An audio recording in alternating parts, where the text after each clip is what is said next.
요즘 이더리움 생태계에서 정말 거물급 논쟁이 하나 터졌습니다. 네, 맞아요. 한쪽은 이더리움 창시자고, 비탈릭 부테린. 네, 다른 한쪽은 L2 최강자 아비트럼을 만든 오프체인 랩스. 정말 빅매치죠. 그러니까요.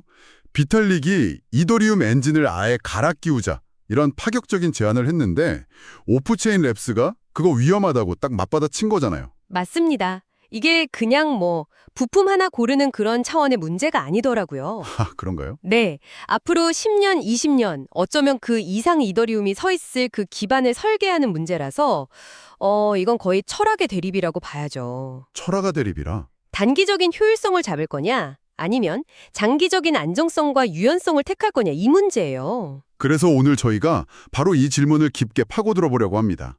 이더리움의 핵심 설계, 과연 ZK 증명에 최적화된 리스크 B가 되어야 할까? 아니면 이미 웹 표준인 WASM이 그 자리를 지켜야 할까? 네, 바로 그 논쟁의 핵심을 하나씩 파헤쳐 보죠. 좋습니다. 그럼 비탈릭의 제안부터 시작하는 게 맞겠네요. 네, 저도 그게 제일 궁금해요.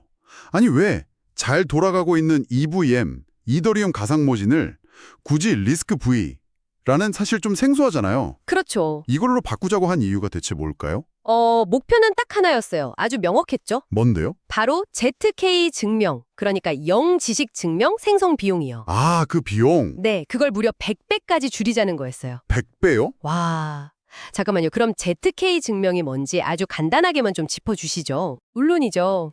GK 증명은 블록체인에서 일어난 수많은 계산들이 전부 다 맞게 처리됐다는 걸 아주 작은 암호학적 증거 하나로 딱 보여주는 기술이에요. 아, L2들이 L1에 우리 일 잘했습니다 하고 도장 찍는 것 같은 거군요. 네, 완벽한 비유입니다. 그 보증 도장이요. 근데 그 도장 찍는데 돈이 드는 거고. 맞아요. 그리고 그 비용이 꽤 들었죠. 비탈릭은 이 증명 과정을 엄청나게 효율적으로 만들고 싶었던 거고요. 여기서 이제 리스크 V가 등장하는 겁니다. 아, 리스크 V는 GK 증명처럼 복잡하고 반복적인 계산을 아주 잘하는 일종의 하드웨어 친화적인 설계도 같은 거예요. 좀 더 쉽게 비유해 주실 수 있나요? 이렇게 생각해 보시죠. 지금의 EVM이 우리 컴퓨터의 CPU처럼 범용적인 도구라면요. 네네. GK 증명이라는 특정 작업에 있어서 리스크 V는 마치 고사양 그래픽카드, GPU 같은 거예요. 아, 복잡한 그래픽 계산은 CPU보다 GPU가 훨씬 빠른 것처럼요. 바로 그거죠. 마찬가지로 GK 증명 작업은 리스크 V라는 전문 도구를 쓰면 훨씬 싸고 빠르게 할 수 있다. 이게 비탈릭의 생각이었던 거예요.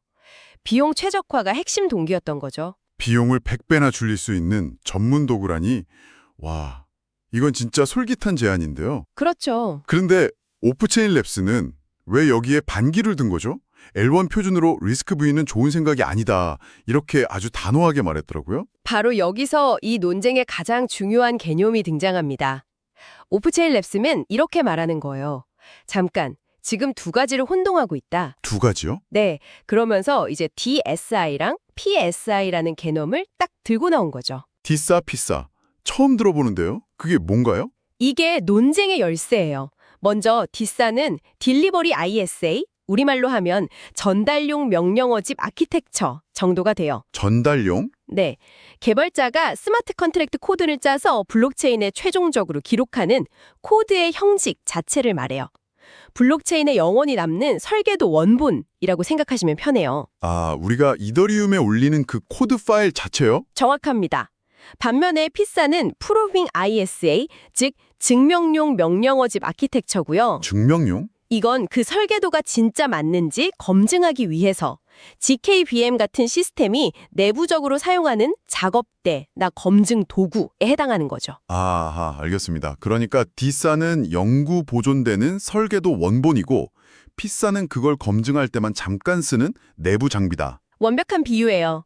그래서 오프체인 랩스의 주장은 이거예요.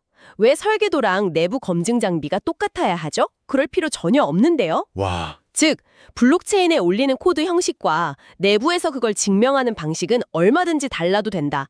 이게 비탈릭의 제안을 근본부터 흔드는 반박의 시작인 거죠. 정말 발상의 전환인데요. 근데 이게 이론적으로만 가능한 얘기는 아닐까요? 설계도란 검증 장비가 다른데 실제로 문제없이 돌아가요? 좋은 질문입니다. 오프체인 랩스는 바로 그 증거로 자신들이 직접 만든 걸 보여줘요. 아, 실제 사례가 있어요. 네, 바로 아비트럼의 스타일러스가 그 살아있는 예시입니다. 아, 스타일러스.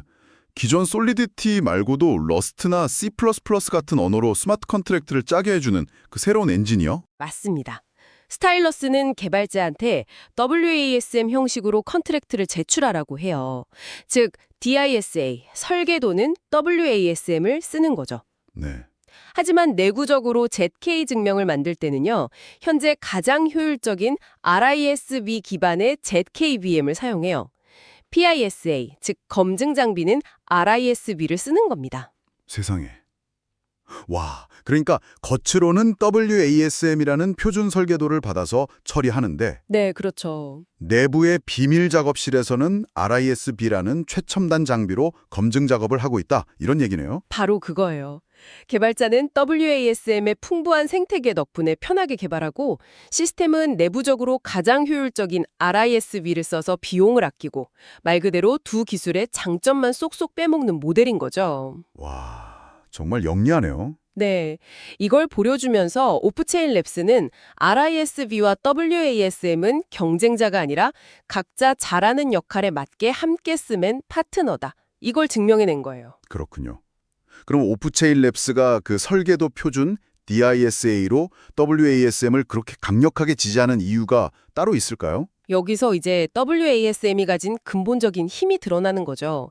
L1에 영구적으로 기록될 표준으로는 WASM이 훨씬 더 적합하다고 보는 거예요. 어떤 점에서요? 몇 가지 이유가 있는데 첫째는 압도적인 안정성입니다. 안정성. WASM은 갑자기 나온 기술이 아니잖아요. 전 세계 수십억 개 웹브라우저에서 거의 10년 가까이 검증되고 다듬어진 말 그대로 인터넷 표준 기술이거든요. 아, 우리가 내일 쓰는 크롬이나 사파리에서 이미 돌아가고 있는 기술이다. 바로 그 점이죠. 한번 기록되면 바꿀 수 없는 블록체인에서는 그런 안정성이 정말 중요하니까요. 그렇죠. 둘째는 보안성이에요. 왓슨은 설계부터 메모리 접근을 안전하게 통제하고 코드를 실행하기 전에 미리 검증하는 기능이 내장돼 있어요. 수조원의 자산이 오가는 스마트 컨트랙트에 딱 맞는 거죠. 아, 보안까지. 그리고 마지막으로 범용성과 개발 편의성도 빼놓을 수 없고요. 이미 많은 개발자들이 쓰는 러스트나 C++ 같은 언어로 짠 코드를 쉽게 왓슨으로 바꿀 수 있거든요. 개발자들을 더 많이 끌어들일 수 있겠네요. 그렇죠. 강력한 무기죠.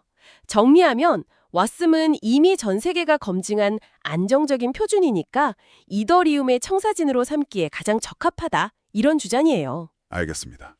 그럼 반대로 비탈릭의 제안대로 리스크비를 L1 표준으로 삼았을 때의 위험성은 구체적으로 뭘까요?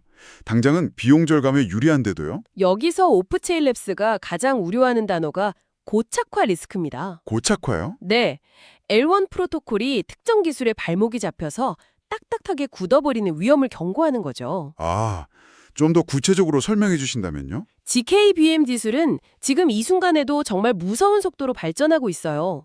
예를 들어 지금은 32비트 기반 리스크비가 효율적이라고 하지만 이미 더 많은 데이터를 처리할 수 있는 64비트로의 전환이 빠르게 이뤄지고 있거든요. 네네. 만약 우리가 지금 시점에서 32비트 리스크비가 최고다 라고 결정하고 이더리움 L1 프로토콜에 영원히 박아버리면 어떻게 될까요? 아, 5년 뒤에 64비트나 아니면 완전히 새로운 방식이 대세가 되면 이더리움은 낡은 컴퓨터에 최신 프로그램을 억지로 돌리는 꼴이 되겠네요. 정확합니다. 프로토콜 전체를 바꾸는 건 거의 불가능에 가까울 테고요. 와, 이게 바로 보착화 리스크의 핵심이에요. 미래에 더 뛰어난 증명 기술이 나와도 이더리움이 그걸 유연하게 받아들이지 못하고 과거의 선택에 갇혀버리는 거죠. 이건 정말 중요한 문제네요. 그런데 이 모든 논의의 시작이 결국 비용이었잖아요. 맞아요. 그 비용 문제에 대해서는 오프체인 랩스는 뭐라고 하나요? 이 지적도 아주 날카롭습니다. 그들은 데이터를 제시하면서 이렇게 말해요. 그 비용 문제 생각보다 이제 그렇게 심각하지 않습니다. 정말요? 네. 결정적으로 현재 블록당 ZK 증명 비용이 이미 약 2에서 3센트 수준이에요. 우리 돈으로 한 30원, 40원 정도까지 떨어진 거예요. 네. 잠깐만요. 블록 하나 증명하는데 30원밖에 안 든다고요? 네, 그 정도까지 온 겁니다. 아니, 이렇게까지 싸졌어요. 이 논의가 처음 나왔을 때만 해도 훨씬 비쌌죠. 그만큼 기술 발전 속도가 빠르다는 반증이고요. 와. 그러니까 오프체인 랩스는 이런 질문을 던지는 거예요. 고작 수십 원을 아끼자고 이더리움의 미래 유연성을 전부 포기하는 게 과연 합리적인 선택일까요? 와, 그 말을 들으니까 관점이 완전히 달라지네요. 비용 절감이라는 RSV의 가장 큰 명분이 L1 전체 설계를 바꿀 만큼 압도적인 이유가 되지는 못하고 있다는 거군요. 바로 그겁니다. 문제가 저절로 해결되고 있는데 굳이 거대한 수술을 할 필요가 있냐는 거죠. 자, 그럼 이제 논의를 종합해볼 시간인 것 같습니다. 오프체인 랩스가 최종적으로 제안하는 이더리움의 미래 모습은 어떤 건가요? 아주 명확하고 우아한 모델을 제시합니다. 웹 개발 용어를 빌리자면 프론트엔드는 WSM, 백엔드는 자유롭게 이렇게 요약할 수 있어요. 프론트엔드는 WASM, 백엔드는 자유롭게. 그 비유를 좀 더 풀어주시죠. 프론트엔드는 개발자나 사용자가 직접 마주하는 부분, 즉 스마트 컨트랙트를 작성하고 블록체인에 올리는 표준 형식, DISA는 안정적인 WSM으로 통일하자는 겁니다. 네. 누구나 쉽게 개발하고 어떤 시스템에서도 안정적으로 돌아가는 표준 플러그를 만드는 거죠. 그럼 백엔드는요? 백엔드는 그 플러그에 꽂힌 코드를 내부적으로 처리하고 증명하는 방식 PIS예요. 이 부분은 각 롤업이나 ZKVM 프로젝트들이 완전히 자유롭게 선택하고 혁신하도록 열어두자는 거죠. 오늘은 리스크 B가 가장 효율적인 발전기일 수 있지만 3년 뒤에는 완전히 새로운 XYZ라는 아키텍처가 더 좋은 발전기가 될 수도 있잖아요. 그렇죠. 그럴 때 이더리움 L1은 아무것도 바꿀 필요 없이 L2 프로젝트들이 알아서 가장 효율적인 발전기로 갈아 끼우기만 하면 되는 겁니다. 이제 그림이 완벽하게 그려지네요. 그러니까 모두가 사용하는 콘센트 규격, 즉 WASM은 하나로 통일해서 안정성을 잡고 네. 그 콘센트에 어떤 가전제품, 즉 PISA를 꽂았을지는 각자 알아서 제일 좋은 걸로 고르게 하자. 맞습니다.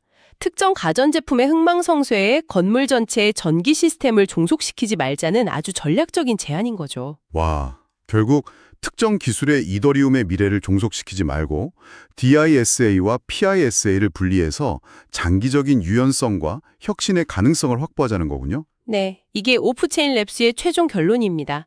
이더리움은 장기적인 안정성과 미래 기술에 대한 유연성, 둘 다 잡을 수 있다는 거죠. 이 논쟁은 정말 단순한 기술 우위 다툼을 넘어서 이더리움이라는 거대 생태계가 앞으로 어떻게 진화해야 하는지에 대한 깊은 철학적 고민을 담고 있네요. 맞아요. 개발자 경험, L2 생태계의 다양성, 그리고 100년 뒤에도 지속 가능해야 할 프로토콜의 안정성까지 모든 게 연결된 복합적인 문제입니다.